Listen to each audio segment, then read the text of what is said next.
اور بدقسمتی سے ہمارے، جب آپ نے غزہ کا پوچھا ہے تو اس وقت غزہ کی سچویشن یہی ہے کہ 34,000 کے قریب شہید ہیں، 15,000 سے لے کے 18,000 ملبہ کے نیچے، جو ابھی جب نکلیں گے تو ان کی ہم پھر کفنیں تلاش کرنا شروع کریں گے، کیونکہ اس کے علاوہ بھی ظاہر ہے کہ آپ نے اپنے گھر میں ڈاکٹر صاحب بہت اچھے اچھے مشروب اپنی بنائی ہیں، شربتیں، اور اچھے مزیدار کھانا بھی امت مسلمہ نے بنائی ہے اپنے گھروں میں، لیکن ہم نے ڈاکٹر صاحب، ہمارے بچے، ہمارے عوام اس وقت بھوکا پیاسے ہیں، سمندر کے پانی پی رہے ہیں۔ یہ جو بھی ہوا ہے غزہ میں یا جو بھی ہو رہا ہے، میں صرف ایک بات بتانا چاہتا ہوں، ہم نے جتنا برداشت کرنا تھا کر لیا، اور مزید برداشت انشاءاللہ تعالیٰ کریں گے۔ ہم صبر کرنے والا قوم ہے اور صبر کریں گے، لیکن یہ ایک سبق ہے، سب سے بڑا اور سب سے پہلی سبق ہے پاکستان کے لیے۔ کیوں پاکستان کے لیے سبق ہے؟ کیونکہ یہی امت مسلمہ جن کے سامنے فلسطینی بچوں کو جلایا گیا ہے، مار دیا گیا ہے، یہی پاکستان، خدا نخواستہ اس پاکستان کے اوپر اگر کوئی برا وقت آیا تو یہی امت مسلمہ، میرے آج الفاظ یاد رکھیے گا، یہی امت مسلمہ پاکستان کا بھی ساتھ نہیں دیں گے۔ جس طرح انہوں نے غزہ کے عوام کو چھوڑ دیا، اسی طرح پاکستان کو بھی چھوڑیں گے۔ ہم اللہ سے دعا گو ہیں کہ اللہ رب العزت پاکستان کی ہمیشہ حفاظت فرمائیں، لیکن یہ جو بھی ہو رہا غزہ کے اندر اس وقت، یہ امت مسلمہ کے لیے ایک قسم کا شرمناک، ننگوار ہے۔ اور مجھے اس بات پہ یہ بھی حیرت ہے کہ امت مسلمہ کو در خوف امریکہ اور اسرائیل سے ہیں، لیکن اللہ سے نہیں۔ فضل میگن صاحب، اگر آپ اجازت دیجئے تو بیرسٹر سندس ملک صاحبہ موجود ہیں، میں ان کو بھی لے لوں اور پھر آپ کی طرف میں آؤں۔ سندس ملک صاحبہ، آپ درد بھری کہانی بتائی جلال الفراز صاحب نے کہ جس طرح فلسطین کے مسلمان اس وقت عید منا رہے ہیں، وہ کہہ رہے ہیں کہ کفن کے لیے بھی ہمارے پاس وسائل نہیں ہیں کہ ہم کفن خرید سکیں، شربت مشروبات آپ پی رہے ہیں، وہاں پینے کا پانی موجود نہیں ہے، آپ طرح طرح کی غذائیں کھا رہے ہیں، وہاں پہ کھانے کے لیے ایک روٹی کا ٹکڑا نہیں ہے۔ کشمیر کے مسلمانوں کی بھی حالت کوئی مختلف نہیں ہے، دنیا کی اس وقت سب سے بڑی جیل نظر آتی ہے، ساری لیڈرشپ پابند سلاسل ہے، کیا خواتین، کیا مرد، کیا بوڑھے۔ اس عالم میں کشمیر کے اندر، مقبوضہ کشمیر کے اندر عید کا کیا عالم ہے؟ بسم اللہ الرحمن الرحیم۔ پہلے تو جو باتیں بھی جلال بھائی نے کی، مجھے نہیں لگتا کہ دنیا میں، چاہے وہ مسلمان ہیں یا غیر مسلم ہے، کوئی بھی ایک ایسا انسان ہوگا جو بچوں کی لاشوں کو دیکھ کر اور معذور لوگوں کو دیکھ کر اور جس طرح کی بری حالت میں ہمیں شفا ہاسپٹل سے لے کے اور پورے غزہ کے اندر ہمیں معلومات آتی ہیں، ان کو دیکھ کر کوئی بھی یہ سوچ سکے کہ کسی کا بھی دن اچھا گزر جائے، یہ تو دن کی بات ہو گئی۔ اب جہاں تک کشمیر کے حوالے سے آپ کا سوال ہے، یہ بات سب ہم لوگ جانتے ہیں کہ کشمیر اور فلسطین کے اندر یہ بات یکجا ہے کہ 75 سال کی بربریت بھری غلامی، بربریت بھری ایک ایسی زندگی جس میں آپ کو ہر وقت موت کا خطرہ آپ کے سر کے اوپر لٹک رہا ہے۔ تو جو کشمیر کے مسلمان ہیں وہ بھی عید اسی طرح مناتے ہیں جیسے کوئی بچہ جس کا باپ نہیں ہے، کوئی جس کا بھائی نہیں ہے، جس کی ماں مر چکی ہے، تو ان کی عیدیں کیسی ہوتی ہیں؟ تو جن گھروں میں جنازوں کی تعداد تہواروں کی تعداد سے زیادہ ہو، ان میں تہوار منائے نہیں جاتے، ان میں تہوار گزارے جاتے ہیں۔ تو کشمیر میں بھی عید گزر جائے گی، یہ والی بھی عید گزر جائے گی، اور اللہ کا شکر تو ظاہری بات ہے تمام ہم مسلمان ہیں۔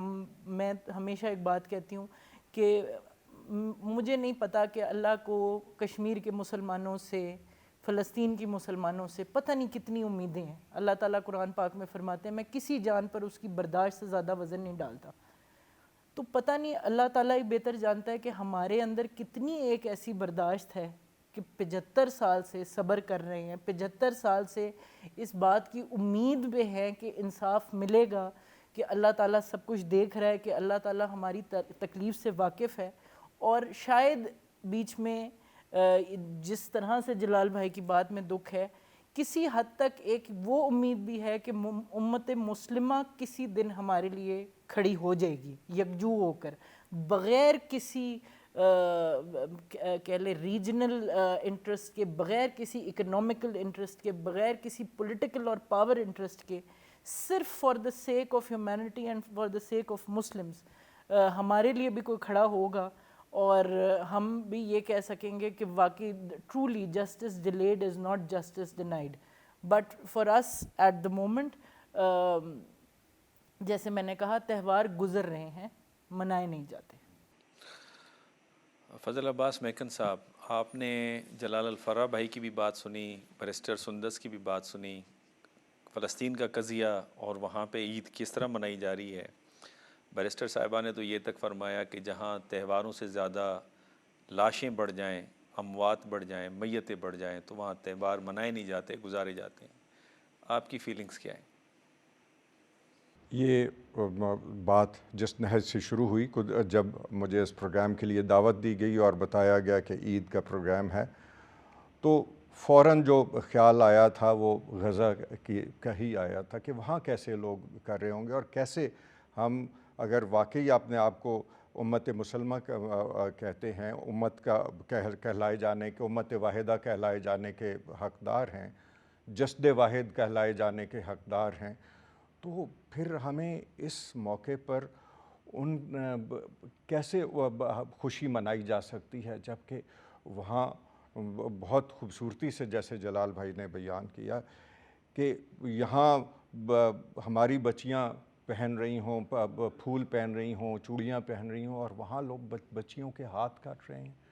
وہاں اب تو ڈاکومنٹڈ بھی، دس ہیز بین ڈاکومنٹڈ، کہ وہاں ریپ کو استعمال کیا گیا ایز اے ویپن، وہاں بھوک کو ایز اے ویپن استعمال کیا جا رہا ہے. اور یہ کوئی کسی ایک مسلمان کی جذباتی گفتگو نہیں، بلکہ یہ ورلڈ فوڈ پروگرام اور اقوام متحدہ نے اس قسم کی باتیں کی ہیں. تو یہ لیکن اس کے ساتھ یہ بات کہ وہاں تو یہ اموات ہو رہی ہیں، اور یہ تو صرف مسلم امہ کے لیے نہیں، بلکہ ایک بطور انسان بھی تو بہت بڑی تکلیف کی بات ہے. یہ تو انسانیت کے لیے بھی ایک بڑا شرم کا مقام ہے جو ہو رہا ہے. اور یہی معاملہ کشمیر میں بھی ہے، جہاں ریپ کو ایز اے ویپن استعمال کیا گیا ہے، جہاں شخصی آزادیوں کو کچلا جا رہا ہے. تو لیکن اس میں ایک سوال یہ بھی پیدا ہوتا ہے کہ یہ شخصی آزادیوں کی پامالی پہ اس طرح کی زیادتیاں، جس پہ مغربی اقوام میں بھی واویلا ہو رہا ہے، ہمارے ہاں اس پہ اتنا واویلا کیوں نہیں ہوا، اس پہ اتنا پروٹیسٹ کیوں نہیں ہوا؟ یہ بھی ایک بڑے قابل غور اور جسے کہتے ہیں سیلف انٹروسپیکشن والی بات ہے. اور اس میں اگر ہم جائیں تو اس کا یہی ہے کہ میکاویلی نے جہاں بہت سی غلط باتیں کی ہیں دا پرنس میں، لیکن وہ ایک بہرحال ایک ریئلسٹ تھا، تو وہاں اس نے ایک بڑی پتہ کی بات کی ہے. اس نے کہا ہے کہ only those nations can protect their sovereignty which are accustomed to internal liberties. تو ہمیں تمام مسلم ممالک میں شخصی آزادیوں کا اور یہ جو قانون کی عملداری جب تک نہیں ہوگی، تب تک ہمیں آزادی کی اہمیت کا ادراک نہیں ہوگا. تو اگر ہم بطور مسلم امہ ایک آزاد جسد کے طور پہ، ایک آزاد قوت کے طور پہ زندہ رہنا چاہتے ہیں، تو پھر ہمیں اس کی ابتدا شخصی آزادیوں کی فروغ سے کرنی ہوگی. آپ نے بہت خوبصورت بات کی. ناظرین، جو میکن صاحب نے بات کی اور میکاویلی کا ذکر کیا، تو امت مسلمہ کی بھی انہوں نے بات کی.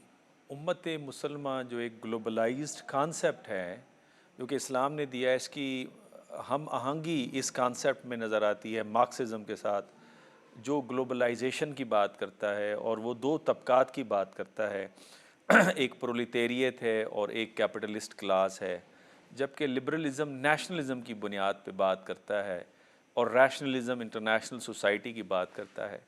جب ہم انٹرنیشنل سوسائٹی کی میکن صاحب بات کرتے ہیں، چونکہ آپ نے کانسیپٹ چھیڑا ہے تو اس حوالے سے بھی، تو یہ صرف مسلم امہ کا تو فرض نہیں ہے، یہ تو انسانیت کا فرض ہے، یہ تو انسانیت کا ایشوز ہے. اور اسی وجہ سے ہم دیکھتے ہیں کہ ساؤتھ افریقہ نے لیڈ لیا، کسی مسلم ملک نے لیڈ نہیں لی جب ICJ کے اندر وہ گیا. پھر ہم دیکھتے ہیں کہ امریکہ میں سرویز ہو رہے ہیں جس میں 51% آف یوتھ کہہ رہی ہے کہ اب اسرائیل اور فلسطین کا حل یہی ہے کہ اسرائیل کو ختم کر کے اسے مکمل طور پہ حماس کے حوالے کر دیں. اور جس طرح کی ڈیمانسٹریشنز ہو رہی ہیں، اور جو بائیڈن کو کہہ رہے ہیں کہ if you want vote free Palestine from river to the sea. پھر ہم فرانس میں، اٹلی میں، جرمنی میں اور UK میں لاکھوں کی تعداد میں لوگوں کو نکلنے دیکھ رہے ہیں. تو بنیادی طور پہ تو یہ انسانیت کا مسئلہ ہے، یہ مسئلہ صرف اسلام کا، مسلمانوں کا نہیں ہے. اور افسوس کی بات یہ ہے، جس طرف آپ نے اشارہ دیا، کہ نان مسلمز کو تو یہ احساس ہے کہ مسلمانوں کی زندگی اور عزت اور آبرو کو کس طرح پامال کیا جا رہا ہے. جینوسائیڈ کا کانسیپٹ بھی وہیں سے آیا، لیکن مسلم امہ ایک 81 کی گولی لیے سو رہی ہے، نیند کر رہی ہے. بریک کا مجھے کہا جا رہا ہے فضل صاحب، جس وقت واپس آؤں گا تو اس سوال کا آپ سے جواب لوں گا. ناظرین یہاں پہ لیتے ہیں ایک چھوٹی سی ویلکم بیک. ناظرین، وقفے سے پہلے فضل عباس میکن صاحب سے ہم پوچھ رہے تھے کہ جو مارکسزم کا کانسیپٹ آف گلوبلائزیشن ہے اور اسلام کے اندر امہ کا کانسیپٹ ہے، اس میں ہم آہنگی نظر آتی ہے، جبکہ لبرلزم نیشنلزم کی بات کرتا ہے، ڈویژن کی بات کرتا ہے، انارکی کی بات کرتا ہے، ریئلزم بھی اس کو آگے لے کے جاتا ہے. لیکن ریشنلزم انٹرنیشنل سوسائٹی کی بات کرتی ہے. تو کیا انسانیت کی بنیاد پر فلسطین اور کشمیر کے مسئلے کو حل کیا جا سکتا ہے؟ فضل عباس میکن صاحب، آپ کا پوائنٹ آف ویو. انسانیت کے حوالے سے تو اگر ہم دیکھیں objectively with passion, objectivity plus compassion کے ساتھ، تو پھر تو ہر مسئلے کا حل موجود ہے.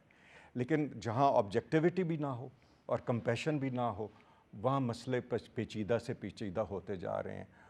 اور یہ اسرائیل کا جہاں تک معاملہ ہے، کیونکہ ہمیں کسی بھی انسان کو بطور انسان بھی اور بطور مسلمان بھی ہمیں تمام مذاہب کی عزت کرنی چاہیے، چاہے وہ عیسائی مذہب ہو، یہودی مذہب ہو، سب قابل عزت ہیں. لیکن ایکسٹریمزم جہاں چاہے وہ اسلام میں ہو، چاہے یہودیت میں ہو، عیسائیت میں ہو، وہ فینیٹسزم بلکہ ایلیمنٹ آف فینیٹسزم. اور یہودیت میں یہ جو صہیونیت کا یہ جو چلی، جس کی کہ اتنی پرانی تاریخ نہیں ہے، 1897 میں یہ شروع ہوئی پولینڈ میں اور پھر یہ پھیلتی گئی. اور یہ کیونکہ پھر سوٹ کرتی تھی، کیونکہ آپ نے وہ انسانیت کے حوالے سے دیکھا، تو یہاں سیاست جو تھی وہ انسانیت پہ غالب آ گئی. جس طریقے سے لیگ آف نیشنز نے برٹش مینڈیٹ کو جو پاورز دیں، وہ اگر دیکھا جائے تو وہ ٹپکل ایک کلونیل مائنڈ سیٹ، ایک بین الاقوامی ادارے کے اس تحریر میں کلونیل مائنڈ سیٹ نظر آتا ہے کہ جی یہ لوگ کیونکہ اپنے آپ کو مینیج نہیں کر سکے اس لیے کریں گے. انہوں نے وہ مینڈیٹ دیتے وقت بیلفور ڈکلیریشن کو بھی ایک لیگل سینکشن دے دی، مورل سینکشن دے دی. تو مورل تو میں کہوں گا نہیں تھی، ایک لیگل جسٹیفیکیشن دے دی، ایک جسٹیفیکیشن دے دی. اور یہ کرسچن زائنسٹ کی طرف سے موومنٹ تھی اور انہوں نے ہی جیو زائنزم کو اسٹارٹ تو یہ اس حوالے سے میں نے بلکہ ایک وی لاگ بھی پیچھے کیا کچھ دن پہلے کہ غزہ اور بیانیوں کی موت. تو یہ جو بیانیہ تھا صہیونیت کا، اسے پھر ایڈولف ہٹلر نے جنگ عظیم دوئم میں بالکل یہودی قوم کے ساتھ زیادتیاں ہوئیں. فائنل سولوشن جو پروگرام تھا ان کا، لیکن اس میں کوئی حقیقت تھی میکن صاحب؟ کس حد تک حقیقت تھی؟ اس حد تک تھی؟ وہ ایک بڑی طویل بحث ہے، اس پہ ہم اس وقت نہیں پڑھیں گے. لیکن جس حد تک بھی حقیقت تھی، زیادتی بہرحال نہیں ہونی چاہیے. کسی کو کسی بھی طبقے کے ساتھ مذہبی خیالات کی بنیاد پہ زیادتی نہیں ہونی چاہیے. اور زیادتی ہوئی، اس کا کوانٹم کتنا تھا وہ ایک قابل بحث چیز ہے. لیکن بہرحال وہ جو حقیقت تھی اور کچھ جو فسانہ تھا، وہ مل کے ایک ایسا ماحول بنا جس نے یہ جو صہیونیت کا تھا، ایک علیحدہ وطن کا تھا، اس کے لیے ایک یا بنا دیا گیا ایک ماحول. اور پھر 1948 میں جو فلسطین کی تقسیم ہوئی، وہ کسی بین الاقوامی قانون، ایون یونائٹڈ نیشنز چارٹر کے مطابق بھی نہیں تھی. تو یہ نہ تو انسانیت کے مطابق تھی، نہ آبجیکٹیو بھی نہیں تھی. بات شروع کی تھی ہم نے آبجیکٹیوٹی اور کمپیشن کی، تو یہ ان ساری چیزوں کو پس پشت لیکن کر یہ دیا تو گیا. زمین تو کہیں بھی دے سکتے تھے نا فضل میکن صاحب، امریکہ کا کوئی حصہ دے دیتے، ساؤتھ امریکہ میں دیتے، افریقہ میں اتنی دیتے، جگہ آسٹریلیا میں دے جی دیتے. ہاں. تو وہی میں نے عرض کیا نا جی کہ آبجیکٹیوٹی اور کمپیشن کو بالکل پس پشت کر دیا گیا. تو اب یہ غزہ میں یہ تو بہت ہی قابل افسوس ہے، جتنی انسانی ایک بہت بڑا انسانی المیہ ہے، لیکن اس انسانی المیہ انسانی اموات کے ساتھ ساتھ اس میں کئی بیانیوں کی بھی موت ہو گئی. یہ بڑا اہم بات ہے. ایک تو یہی جو صہیونیت نے مظلومیت کا لبادہ ہو گیا تھا، یہ اس بیانیے کی موت ہو گئی. موت ہو گئی. جو آپ نے ویسٹ کی بات کی، وہاں کی لیڈرشپ نے جو ہیومنزم کی بات ہوتی تھی، جو کہ یہ رینیسانس کے بعد لبرٹیرین ویلیوز کی بات ہوتی تھی، یہ اس کی موت ہوگی. اب وہ کم از کم اس ہیومنزم کے لبادے کی یہ تار ہو گیا لبادہ. ویسٹرن میڈیا کی بھی اس میں جو ان کی آبجیکٹیوٹی کی بات تھی، جس طریقے سے وہ فلسطین کا ذکر کرتے ہیں، حماس کے اقدامات کا ذکر کرتے ہیں، جس طریقے سے جو الفاظ کا چناؤ ہے، بلکہ اس میں جو تصویروں کا چناؤ ہے، اس میں ٹپکتی ہے، کھل کے ٹپکتا ہے بایس اور سبجیکٹیوٹی ٹپکتی ہے. تو ان کا جو ایک بیانیہ تھا کہ جی یہ بہت آبجیکٹیو ہے اور بہت فریڈم آف اوپینین ہے، تو وہ بھی اس بیانیے کی بھی ایک موت نظر آتی ہے. ہاں، اس میں مغربی اکیڈیمیا جو ہے اور مغربی عوام، جیسے میں نے پہلے حوالہ دیا، وہاں کیونکہ شخصی آزادیوں کی ہم نے بات کی تھی کہ دوسرے کی شخصی آزادی کو وہی ویلیو کر سکتا ہے جو خود شخصی آزادی ایکسرسائز کر رہا ہو اور اس کی ویلیو جانتا ہو. تو وہاں ہمیں سلام کرنا چاہیے، چاہے وہ کسی مذہب سے بھی وہ لوگ تھے جنہوں نے مظاہرے کیے اور اب بھی کر رہے ہیں. اور میں سمجھتا ہوں یہ ایک جو ویو چلی ہے، یہ آگے جا کے دیکھیے کیا رخ اختیار کرتی ہے. یہ ایک علیحدہ موضوع ہے اور بہت دلچسپ موضوع ہے. میں جب آپ کے پاس میکن صاحب واپس آؤں گا، بہت دلچسپ گفتگو آپ نے کی ہے. جب بیانیے کی یہ موت ہو چکی ہے تو کیا مسلمانوں کے پاس یا گلوبل ساؤتھ کے پاس ایسا بیانیہ ہے جو اس اسپیس کو فل کرے؟ یہ میں آپ سے پوچھوں گا. جلال الفراز صاحب، آپ مسلم امہ پہ کوئی بات کرنا چاہ رہے تھے. ڈاکٹر صاحب، مسلم امت کے جو کے بارے میں جو بھی میں نے بات کی ہے، چاہے وہ اس جنگ میں، چاہے وہ 2021 کی جنگ میں، چاہے وہ 2014 کی جنگ میں، چاہے وہ 2011 کی جنگ میں، بدقسمتی سے میری ساری باتیں ثابت ہوئی ہیں کہ امت مسلمہ کچھ کرے گی نہیں، اور امت مسلمہ نے کچھ نہیں کیا. امت مسلمہ صرف مذمت کرے گی، وہی ہو رہا آپ کے سامنے 7 مہینے سے، تو یہی چل رہا ہے. اچھا، دوسری بات یہ بھی ایک چیز میں ایک طور سے کلیئر کرنا چاہتا ہوں کہ ہم امت مسلمہ کے حکمرانوں پر صرف بلیم کرتے ہیں، ان سے شکوہ کرتے ہیں کہ جی وہ کچھ کر نہیں رہے ہیں. ہم کیوں نہ کہتے کہ عوام بھی کے اوپر بھی عوام سے بھی گلہ کرنا چاہیے. میں آپ کو بڑی دلچسپ بات بتا دوں، آپ حیران ہو جائیں گے یہ سن کے. اب تو ہم تو کہتے ہیں کہ مسلم امت کے حکمران یا فلانا ملک صدر یا بادشاہ. میں نے اپنے آنکھوں سے دیکھا ہے یہاں پر اسی ملک کے اندر، اس مسلم ملک کے اندر ہے، پاکستان کے اندر ہے، کئی مسجدوں میں بیش امام صاحب اس کو غزہ یاد ہی نہیں ہے اپنی دعاؤں میں. یہ بات میں آپ کو ان کو غزہ یہاں تک ان کو دعا میں بھی یاد نہیں ہے. بیش امام صاحب ممبر میں کھڑا ہوا ہے، ہمیں زکوٰۃ، نماز، حج کی فضیلت بتا رہا ہے. بہت اچھی بات ہے، بہت اچھی بات ہے. لیکن الحمدللہ رب العالمین، ہم 1400 سال سے 1500 سال سے ہم یہ سن رہے ہیں اور ہمیں اپنے دین کے بارے میں بخوبی جانتے ہیں. بھئی آپ غزہ کہاں ہیں آپ کے خطبہ میں؟ چلے تیسری بات پہ آپ آ جائیں. ابھی چند مہینے پہلے بیش امام خانہ کعبہ کا جو یہاں پر تشریف لائے ہیں اور فیصل مسجد میں انہوں نے خطبہ دی ہے، کیا غزہ کا ذکر کیا؟ مجھے بتائیں. غزہ کا، جبکہ غزہ کا جس وقت بیش امام خانہ کعبہ موجود تھا یہاں پر پاکستان میں، اور ان کا ساتھ جو یہاں کے علماء ہیں، جو آپ کو علماء بتاتے ہیں، ان کا ساتھ بڑے خوشامد ان کی کر رہے تھے. مجھے یہ بتائیے، خانہ کعبہ کے بیش امام صاحب سب سے بڑا پیش امام تم اس وقت آپ اس دنیا میں ہیں. آپ رسول اللہ صلی اللہ علیہ وسلم کے مصلی پر کھڑے ہوتے ہیں اس وقت پہ. آپ نے غزہ کا نام لیا, آپ نے دور دور تک کا بے کوئی غزہ میں جو بھی ہو رہا ان کا ذکر کیا نہیں کیا. تو امت مسلمہ ڈاکٹر صاحب, آج میں آپ کو غزہ کے عوام کے, فلسطین کے عوام کے میسج دینا چاہتا ہوں کہ امت مسلمہ سے نہ ہمیں امید تھی, نہ امید ہے, اور نہ امید ہوگی, کیونکہ ہم نے تو سب کچھ دیکھ لیا. امت مسلمہ کے اندر غیرت, حمیت ختم ہو چکی ہے. حضرت علی کا قول ہے, میں اس شخص سے ڈرتا ہوں جو اللہ سے نہیں ڈرتا. امت مسلمہ اللہ سے نہیں ڈرتے. امت مسلمہ صرف امریکہ, برطانیہ, اسرائیل سے ڈرتے ہیں. امت مسلمہ کو ان کو شاید یہ پتہ نہیں ہے کہ ان کا احتساب, ان کا حساب کتاب اللہ رب العزت کرے گا, امریکہ اور اسرائیل اور برطانیہ نہیں کریں گے. امت مسلمہ کو یہ نہیں پتا کہ ایک چیز ہے جس کو کہا جاتا ہے مکافات عمل, کہ جو بھی غزہ کے اندر ہو رہا اس وقت یہ سب اللہ رب العزت نے اپنا آپ کو دیکھو نا, امت مسلمہ کی آپ نے بات کی نا, اللہ رب العزت نے اپنا آپ کو المنتقم یعنی بدلہ لینے والا نا. اور اللہ تعالیٰ وہ دن بھی آئے گا جب ان معصوم میرے بہن بھائیوں کا, میرے عوام کا خون کا بدلہ امت مسلمہ سے لے گا, امت مسلمہ سے لے گا. اور آج میں آپ کو یہ بھی بتا دوں, امت مسلمہ کو بتا دو بیٹا, کیمرہ میری طرف کر دے, امت مسلمہ کو بتا دے.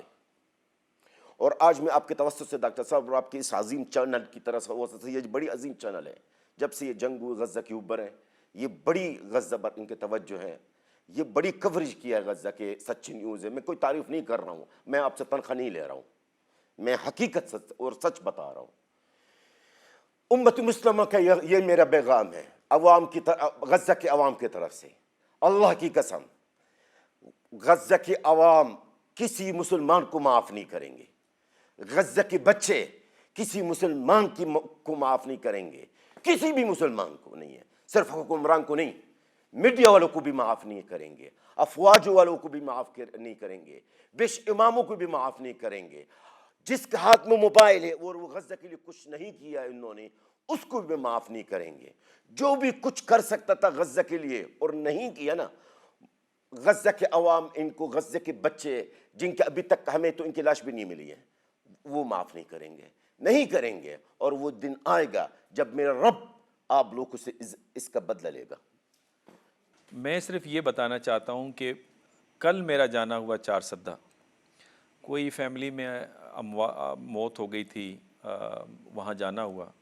جہاں جب وہ روزہ کھلا, نماز ہوئی اور روزہ کھلا, روزے کے بعد ایک دعا ہوئی, اور آپ یقین کریں کہ میں حیران ہو گیا کہ وہاں عام آدمی بیٹھ کے دعا مانگ رہے تھے, اور وہ دعا میں پہلی دعا فلسطین کے لیے, پھر کشمیر کے لیے, پھر مسلم امہ کے لیے, پھر پاکستان کے لیے, پھر اپنے لیے. سب میں آپ کے ساتھ اختلاف نہیں کر رہا ہوں, میں آپ کے ساتھ اختلاف نہیں کر رہا ہوں. ہے اس ملک کے اندر, اس عظیم عوام کے بیچ میں ایسے لوگ ہیں جو صبح شام غزہ کے لیے, فلسطین کے لیے دعا کر رہے ہیں. میں نے جو عرض کیا تھا وہ ہے کہ کافی کچھ ایسے ہیں, میں اس مساجد کی بات کر رہا ہوں جو جہاں میں نے نماز نہیں, وہ مسجد نہیں تھی, وہ گھر کے اندر باجماعت نماز. آپ بجا فرما رہے. میں یقین کریں, ایک بار میں نے کیا کیا پتہ, میں نے مسجد کا جو خادم ہے ان کو میں نے بلایا, میں نے کہا یار میں لگاتار نماز پہ آ رہا ہوں, فجر کی نماز تھی, بیش امام صاحب کو کہے غزہ کے لیے بھی دعا کیا کریں.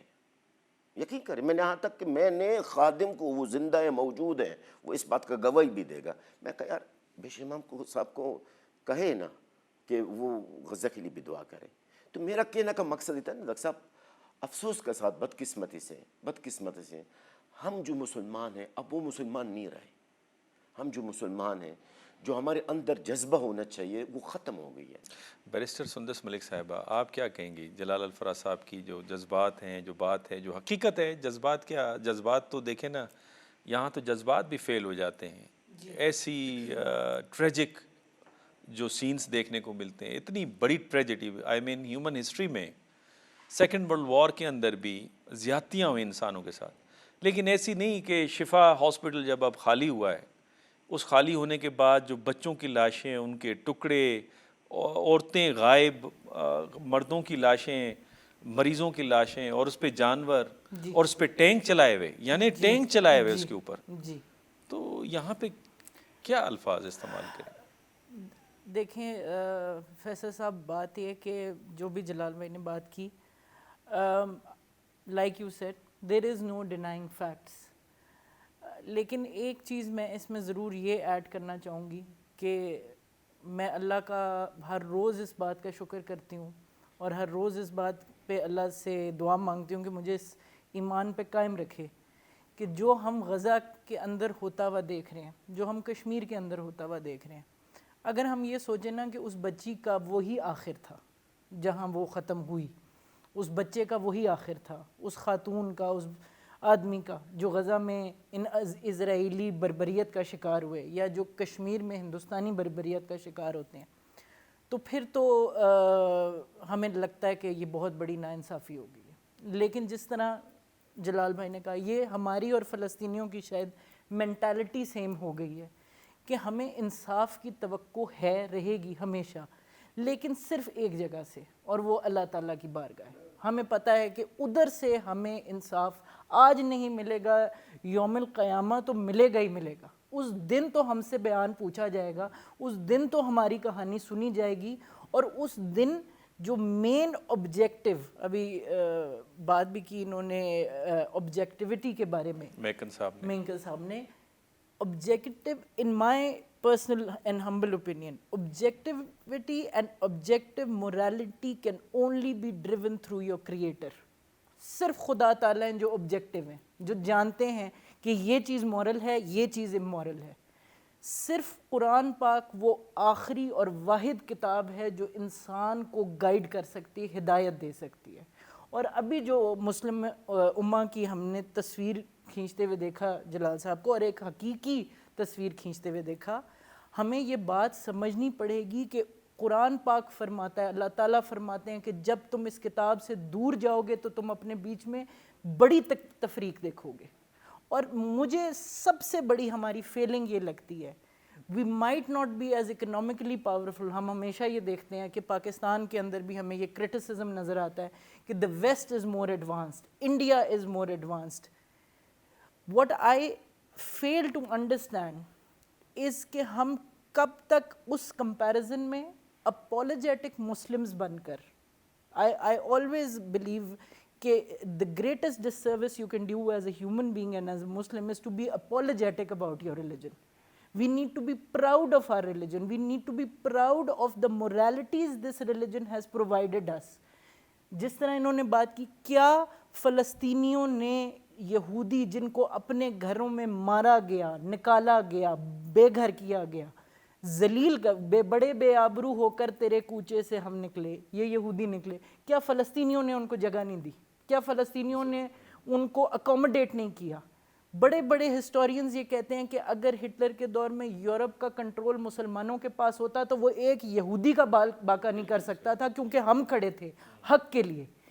کیا کشمیر کے اندر ہم نے ہمیشہ یہ نہیں سنا کہ Kashmiriyat is one factor that we are welcoming, that we accommodate people? کیا پنڈتوں کو کشمیری مسلمانوں نے پناہ نہیں دی؟ جبکہ ان کے 99 مارے جائیں تو وہ جینوسائیڈ ہوتا ہے، اور ہمارے 500,000 مارے جائیں تو it is just one day in the land of Kashmir. So we need to understand کہ یہ جو ہماری moralities تھیں، یہ جو ہمارے عقائد تھے، یہ جو ہمارا بھروسہ تھا اور یقین تھا کہ اللہ تعالیٰ ہمیں اس دنیا میں عدل قائم کرنے کے لیے لے کے آیا۔ Our pursuit of justice was the thing that upheld us amongst everyone. We are the one who have ہم مسلمان ہیں جنہوں نے سائنس سے لے کر ہر چیز کے اندر سب سے پہلے we were the pioneers of it. Exactly. And that was only when we were unapologetic. ابھی جو ہمارے اندر یہ ایک اپولوجیٹک سٹریک آ گئی ہے جس میں ہمیں مسلمان ہونا، یہ جو خاص طور پہ ہماری یوتھ ہے یا ہمارے جو اس وقت کے لوگ ہیں جن کے لیے ایک سمپل بائیکاٹ وبال جان ہے، جو اگر KFC نہ کھا لیں یا اس طرح کے اسٹار بکس نہ پی لیں یا ٹم ہارٹن نہ چلے جائیں تو ان کا گزارا نہیں ہوتا, اور وہ بھی روزے کی افطاریاں اس سے ہو رہی ہیں. تو پھر ہم مجھے بتائیں کہ کس جگہ اللہ کے آگے کھڑے ہوتے ہیں, اور وہ کون سی غیبی مدد ہے جس کی ہم توقع رکھتے ہیں اللہ سے. وہ تو ان کی مدد کرتا ہے جو اپنی مدد خود کرتا ہے, اور اپنی مدد سب سے پہلے تو ایمان کو پکا کرنے میں ہوگی جو کہ ہمارا نہیں رہا اب. اور کچے ایمان سے سب سے بڑا جو ہمارے ساتھ پرابلم ہوتا ہے, اتنے سے ایمان کی کمی ہے تو اتنا سا ڈر لگتا ہے, اور اتنے سے ایمان کی کمی ہے تو اتنا سا ڈر لگتا ہے. تو ہمارے دلوں میں خوف نے گھر کر لیے, اور وہ جب تک خوف نہیں نکلے گا وہ ہم اسی طرح ایک بے راہ روی کی تصویر بنے رہیں گے, اور ہمارا کوئی I don't think there is any knight coming in knight and shining armour on a white horse to save us. ناظرین, بیرسٹر سندس صاحبہ نے بہت امپورٹنٹ بات کہی ہے. اگر اس پہ آپ غور کریں, اسپیشلی ہمارے نوجوان جو کہ لبرلزم کی روزی پکچر کو دیکھتے ہوئے پھسلے چلے جا رہے ہیں, اور ویسٹ کی چمکتی ہوئی روشنیوں کو دیکھ کر ان کی آنکھیں چکا چوند ہو گئی ہیں. اگر آپ نے اپنا نظریہ چھوڑا, نظریے سے مراد ہے وہ ایمان جو قرآن دیتا ہے آپ کو, اگر آپ نے اسے چھوڑا جس پر پاکستان کی بنیاد ہے, تو پھر آپ تقسیم در تقسیم ہو جائیں گے, پھر آپ تکلیفوں میں آئیں گے, پھر آپ نسلی بنیادوں پر جائیں گے, پھر آپ کے ہاتھ ایک دوسرے کی گریبان پہ ہوں گے. پاکستان کا وجود, مسلم امہ کا وجود ایک ہی نظریے پہ ہے, اسلام کا نظریہ, جو کہ احساس دیتا ہے. اور اگین جو میں نے شروع میں حدیث نبی صلی اللہ علیہ وآلہ وسلم کی کوٹ کی تھی کہ مسلمان ایک جسم کی مانند ہے, جسم نہیں رہے گا.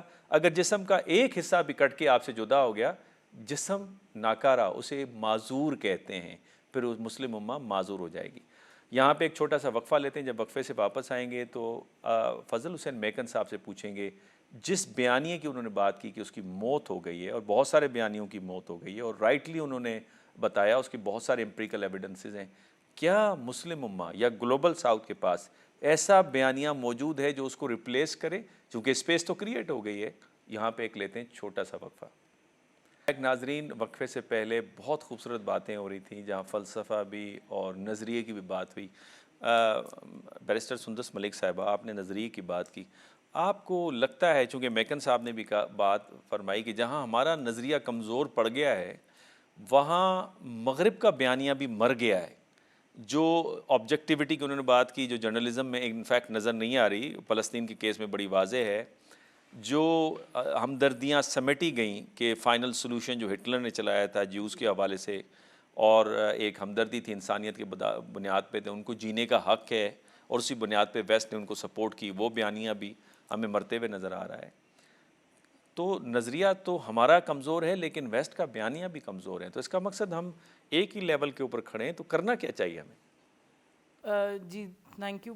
میں ایکچولی اس سوال کا بھی تھوڑا سا sort of repetitive, but I try to make it a little clearer. جہاں تک ویسٹ کے بیانیے کی بات ہے, میں یہ سمجھتی ہوں that it had no leg to stand on to begin with. It was created sufficiently saying by a bunch of white men who thought they were right. وہ جو فائنل سلوشن, بالکل وہ رائٹ, سوری, مینیفیسٹ ڈیسٹنی, بالکل, کہ ہمارے اوپر burden ہے which is we are the chosen people of the Allah Almighty. And then they went into different bifurcations of determinism and humanism and nihilism and all of these philosophies. Problem is that these were all subjective thoughts. 5 people can agree to it, 10 people can agree to it, but you change your region and you change the people and you change their dynamics, that would be completely different. It cannot fit everywhere. The problem is this, that the Western ideology is not one solution fits all.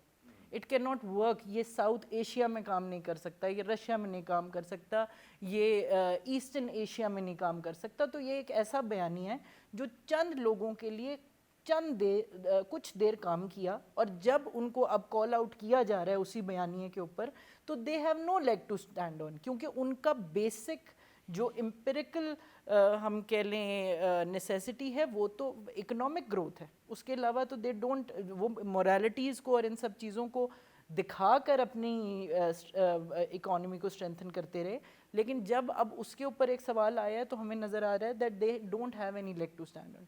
The problem with on our side is that we have a very strong ideology. We have an unquestionable ideology. We have the right and objective ideology. لیکن کیونکہ ہم اس western وہ جو ایک romanticism ہے ہم اس میں اتنا ہم پہ وہ غالب آ گیا اتنی دیر تک کہ ہمیں یہ فیلنگز نظر آنے لگیں اپنے بیانی غالب لایا گیا ہمارے ایلیٹس شامل تھے. جی بالکل, جن کا مین ایجنڈا موسٹلی سیکولرزم کو پروموٹ کرنا نہیں تھا, لبرلزم کو پروموٹ کرنا نہیں تھا, اپنے لیے زیادہ اسپیس اور پاور کریٹ کرنا تھا. تو اب جو ہمارا بیانیہ اس میں تو سب انسان برابر ہیں, کسی کو کسی پر کوئی فوقیت حاصل نہیں. It is against racism, it is against interest, it is ایک ہی صف میں کھڑے ہو گئے محمود و ایاز. تو جو ویسٹرن بیانیہ ہے وہ اس نے صرف ایک چیز آئی تھنک بڑی اچھی طریقے سے کی, اور اس نے ایک نیریٹو بلڈ کیا اگینسٹ آور آئیڈیالوجی اور دی اسلامک آئیڈیالوجی اور دی مسلم آئیڈیالوجی, اور وہ کسی حد تک کامیاب بھی ہو گئے. لیکن آج جب ہم یہ چیز دیکھتے ہیں کامیاب اس لیے ہو گئے نا بیرسٹر صاحبہ کہ جب ٹیکسٹ ان کا آ رہا ہے جی بالکل کنسٹرکشن نیریٹو کی ان کی طرف سے اور وہ ہم بائے کر رہے ہیں تو ہمیں وہ کامیابی لگے گا نا. بالکل. لیکن ابھی ایک مجھے جو بہت اچھی بات لگتی ہے and it is the greatest feeling of the west کہ despite all of this when the world is going into utter chaos, we see that there is one religion that is the fastest growing religion in the world, because people are understanding that ideology. They know that subjective morality cannot yield them any position in this world, that they need objectivity, and that too directly from their creator. No man can tell me how I need to deal in my life. Only my creator will tell me how to deal with it. So I think ہمارے پاس ایک بہت strong بیانیہ ہے, ہمیں صرف پہلے اس کو خود سمجھنے کی, خود اون کرنے کی ضرورت ہے.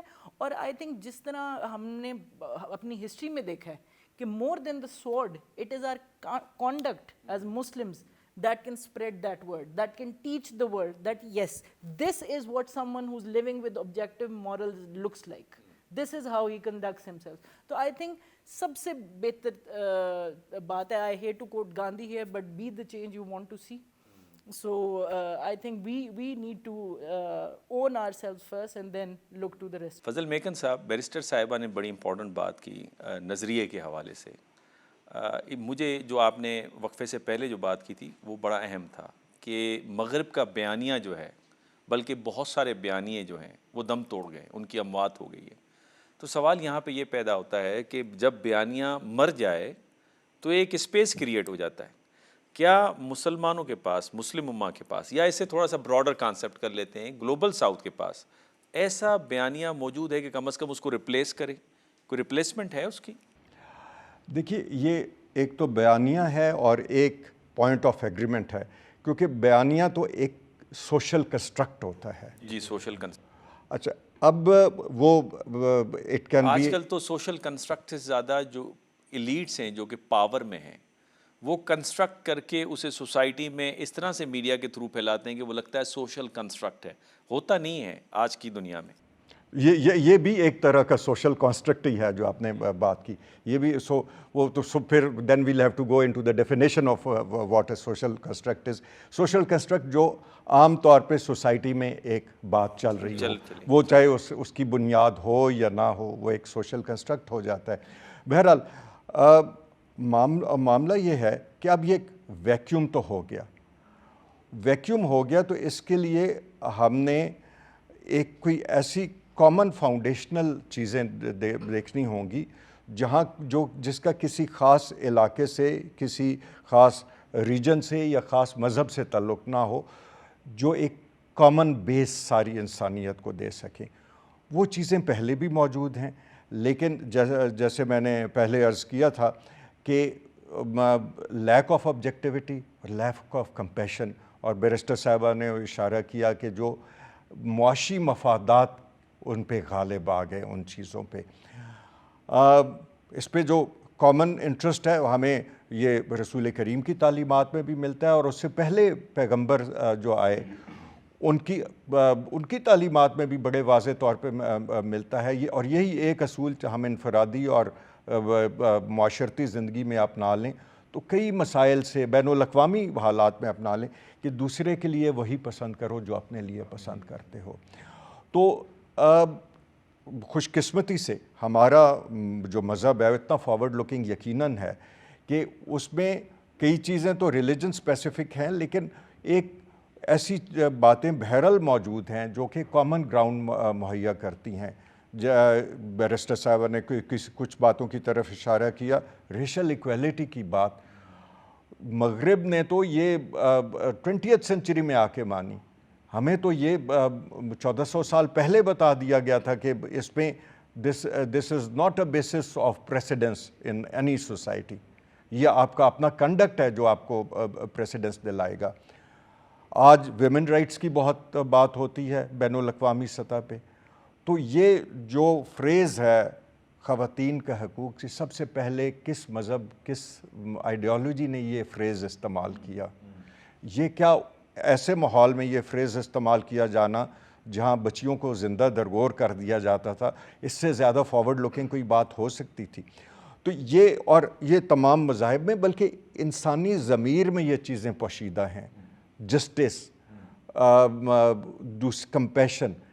صرف جب ہمارے مفادات ہم پہ غالب آ جاتے ہیں تو اس وقت یہ چیزیں پس پشت چلی جاتی ہیں. سو ضرورت اس میں سمجھتا ہوں ہمارے ہاں انٹیلیجنسیا کی بھی ضرورت ہے کہ ان کو اس پہ سوچ بچار کریں. اور آپ نے اس پہ ایک بات کی اور درست کی کہ ہم پہ ویسٹ کا میڈیا ہماری ایلیٹ نے امپورٹ کیا اور ہم پہ امپوز کر دیا. یہ بات آبجیکٹیولی ٹھیک ہے، لیکن اس کی اگر وجہ تلاش کی جائے تو ایک وجہ اس کی ویکیوم بھی ہے کہ جب آپ کا ہوم گرون نظریہ نہیں ہوگا تو تب پھر اس ویکیوم کو کوئی نہ کوئی نظریہ کسی نے تو فل کرنا ہے. اور یہ بھی ایک قابل توجہ چیز ہے. اس پہ ہمیں اگین انٹروسپیکشن کرنی ہے کہ یہ کیا ہو گیا کہ ہمارے ہاں یہ ایک قحط الرجال جیسے کہتے ہیں تو قحط الرجال ہو گیا، نظریات کا قحط ہو گیا کہ کئی پچھلے 600-700 سال سے ہم نے انٹلیکچوئل لیول پہ ڈیولپمنٹ نہیں کی. ہمارے ہاں کوئی نیا نظریہ نہیں آیا. جو ہم آج پولیٹیکل تھاٹ میں بھی بات کرتے ہیں تو ہم اس سے باہر نہیں نکل سکتے، لاک اور روسو سے اور ان لوگوں سے باہر نہیں نکل سکتے. ہمیں کیا اس کی وجہ میکن صاحب یہ تھی کہ ہمارے ہاں تاریخ میں ریپریسو رول رہا ہے؟ چونکہ ایک بہت بڑا گیپ نظر آتا ہے انٹلیکچوئلس کا جو آپ نے بات کی. اگر آپ ابن خلدون کو دیکھیں تو اس کے بعد شاہ ولی اللہ کے درمیان میں کوئی 1 صدی کا گیپ نظر آتا ہے. پھر شاہ ولی اللہ اور اقبال کے درمیان میں پھر ایک بہت بڑا گیپ نظر آتا ہے. اور اس کے بعد اقبال اور خمینی رحمۃ اللہ علیہ کے درمیان میں ایک بہت بڑا گیپ نظر آتا ہے. تو کیا اس میں ہمارے ریپریسو مسلم ورلڈ کے اندر ریپریسو رول اس کا اہم ریزن تھا جس کی وجہ سے انٹلیکچوئلزم نہیں پنپ پائی اور آج ہم محروم ہیں بیانیہ بنانے کے حوالے سے، اور ہم پہ ظلم و ستم ہوتا ہے فلسطین کے کیس میں، کشمیر کے کیس میں، پھر بھی ہمارے پاس بیانیہ نہیں ہوتا؟ یہ بات اشارتاً تو میں پہلے کر چکا کہ جہاں شخصی آزادیاں نہیں ہوں گی وہاں آپ دوسرے کی آزادی کو بھی ویلیو نہیں کر سکیں گے. اور یہ جو انٹلیکچوئل ڈیپتھ کی آپ نے بات کی ہے اور ریپریسو رجیم، بالکل ان کا آپس میں چولی دامن کا ساتھ ہے. جب آپ ماحول ہی ایک فری ایکسچینج آف آئیڈیاز کو سپریس کریں گے تو آئیڈیاز ایوالو کیسے کریں گے؟ ارتقاء، نظریات کا ارتقاء کیسے ہوگا؟ میڈم آپ اگر ہمارے پاکستان اور پاکستان سے باہر جتنے بھی لوگ دیکھنے والے ہیں ان کو اگر عید کا پیغام دینا چاہیں؟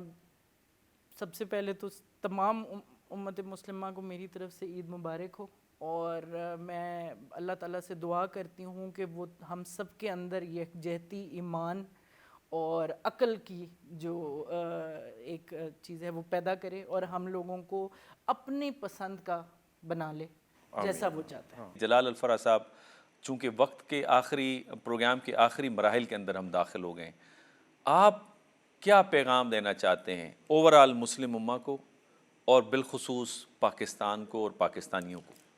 امت مسلمہ کو کوئی پیغام میں دینا نہیں چاہتا ہوں، نہ میری عوام دینا چاہ رہی ہیں، کیونکہ 7 مہینے سے دے کے تھک گئے، کوئی فائدہ کچھ نہیں ہے. امت مسلمہ ایک دیوار ہے، بس وہ سمجھ لے کہ نہ سنتا ہے، نہ ان کے اندر حس ہیں، نہ ان کے اندر کوئی فیلنگز ہیں، تو میرے خیال میں امت مسلمہ کی بات نہ کرے تو بہتر ہے، کیونکہ ہمیں تو امت مسلمہ سے کوئی توقعات ہے ہی نہیں ہے. ٹھیک ہے. باقی پاکستان کی جو بات آپ نے کی، اکثر دیکھیے پاکستان میں دو باتیں ہیں، ایک تو گورنمنٹ ہے، ایک عوام ہے، دونوں میں فرق ہے. عوام اور گورنمنٹ میں فرق ہے. گورنمنٹ کا جو کردار رہا ہے 7 مہینے میں، اگر آپ مجھ سے پوچھیں گے تو میں آپ کو حقیقت بتاؤں گا.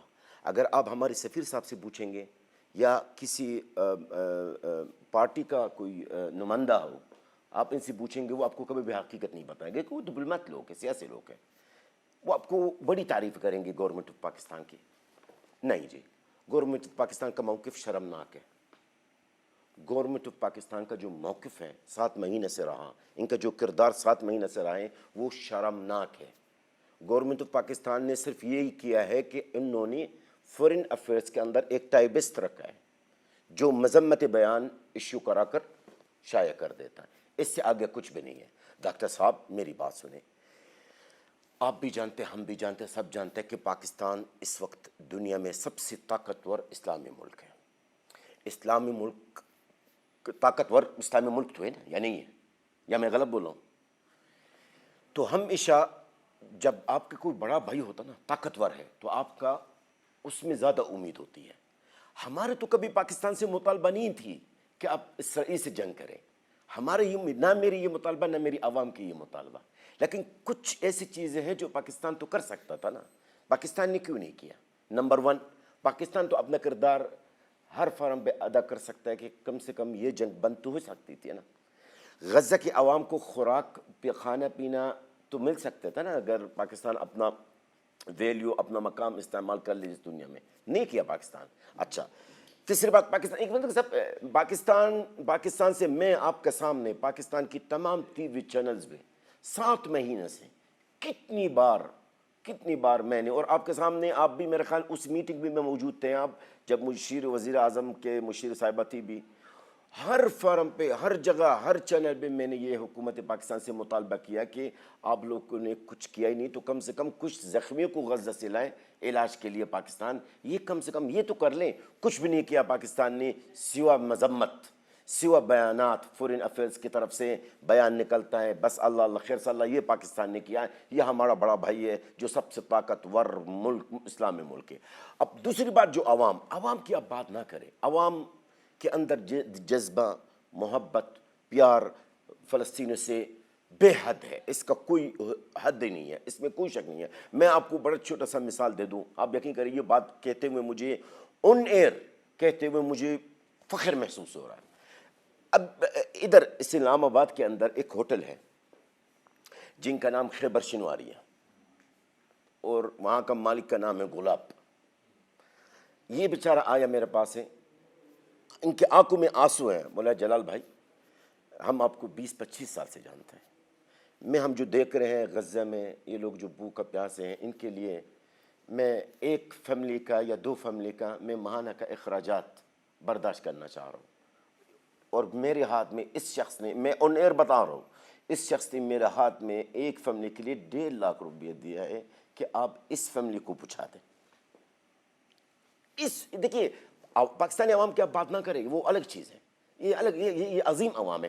ابھی چند دن پہلے میں رمضان میں عشاء کی نماز پڑھ رہا تھا، تو یقین کریں میں نے وتر پڑھ کر بیٹھ گیا تو دعا کر رہا تھا، تو میرے پاس ایک بندہ آیا ہے جن کا نام ہے شہریار رفیق. یہ بھی پاکستانی ہے نا سر. یہ بھی آیا، سر ہم غزہ کے لیے، غزہ ہمارے بہن بھائیوں کے لیے ہم کچھ کرنا چاہتے ہیں. سر پاکستانی عوام عظیم عوام ہے، اور ہماری امید ہے پاکستان کے عوام سے، شاید ظاہر ہے کم تھوڑا دل دکھا ہوا ضرور ہے، لیکن ختم نہیں ہو گیا ہماری امید پاکستان کے عوام سے.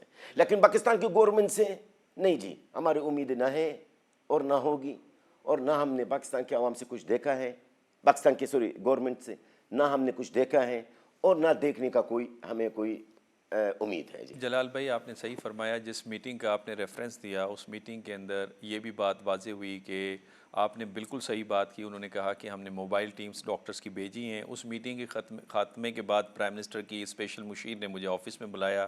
وہاں پہ ایک خاص انٹرنیشنل ایجنسی سے رابطہ کیا گیا جس کا میں گواہ ہوں، اور اس میں پاکستانی انٹرنیشنل ڈاکٹرز اسپیشلی جو ویسٹ کے اندر ہے، نارتھ کے اندر ہیں، انہوں نے آفر دی کہ ہم فری آف کاسٹ سروسز دینے کو تیار ہیں، صرف آپ ہمیں فیسیلیٹیٹ کریں۔ اس فیسیلیٹیٹ کرنے کا فیصلہ ہو چکا تھا اس میٹنگ کے بعد کی میں آپ کو بات بتا رہا ہوں۔ پھر جو ہیومینیٹیرین کانوائے ہے پاکستانی حکومت کی طرف سے، وہ بھی وہاں پہ گیا، جس کا اظہار خود فلسطین کے ایمبیسی کے سفیر نے بھی کیا۔ لیکن آپ کی بات یہاں تک بالکل ٹھیک ہے کہ جتنی امیدیں وابستہ تھیں اس حد تک یہ نہیں ہو سکا۔ ناظرین، چونکہ عید کا دن تھا، ہم نے عید کے دن بات کی، عید کے تہوار کے حوالے سے جو تجربات تھے ہمارے پاکستانیوں کے، اس میں ایمبیسڈر بھی تھے، اس میں ریٹائرڈ آفیسر بھی تھے، اس میں میڈیا کے ساتھ تعلق رکھنے والے لوگ بھی تھے۔ آج کے اس پروگرام کے اندر ہم نے کوشش کی کہ چونکہ عید کے اس مناسب موقع کے اوپر جو کہ بابرکت موقع ہے، اس میں ہم اپنے مسلمان بھائی، فلسطین کے مسلمان بھائیوں کو، کشمیر کے مسلمان بھائیوں کو، اسپیشلی غزہ کے مسلمان بھائیوں کو کیسے بلا سکتے ہیں۔